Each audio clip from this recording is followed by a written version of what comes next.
5 signs that you are dating an avoidant or an emotionally unavailable person. Number 1, the conversations you have with them tend to be very superficial.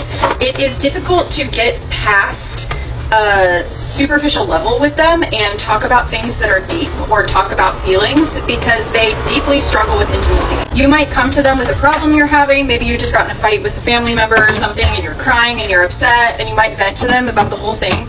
And you'll notice their response is just kind of like cold, and maybe they're not even meaning to, but they just like have no idea how to respond to you, because for them it is just extremely hard to have emotional intimacy in that way. Number 2, they struggle to be vulnerable themselves, and they don't ask for help or tell you about their feelings. So you may notice like, it's really weird that this person like never tells me what's going on in their life. They always act like everything is fine. I feel like something's wrong, but they're not telling me. People like this, because of the way they were raised, deeply fear rejection and being dismissed by people if they are vulnerable.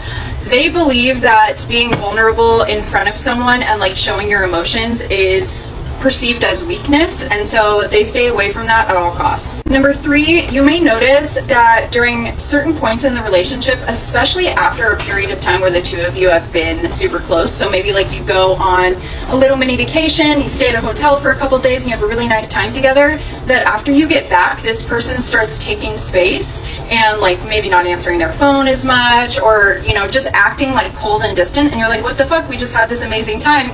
It's because for people like this, the closeness is the trigger. So whenever they start to feel like they are becoming really close with you, that starts to really scare them, and they will start pulling away to protect themselves. Number 4, you may notice that the sexual chemistry or desire has gone down. Seemed like really passionate and amazing in the beginning, now may be very infrequent and even cold. And you may be asking yourself, like, why doesn't this person kiss me anymore?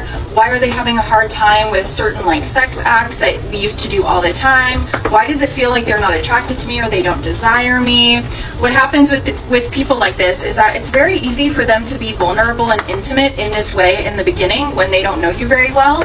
But once they start to connect more on an emotional level in the relationship, and that intimacy forms and that closeness forms, it starts to get harder for them because they are protecting themselves. They're putting up a wall. Number 5, you may feel like this person doesn't prioritize you or the relationship. They tend to keep themselves very busy with work, hobbies, friends, things like that.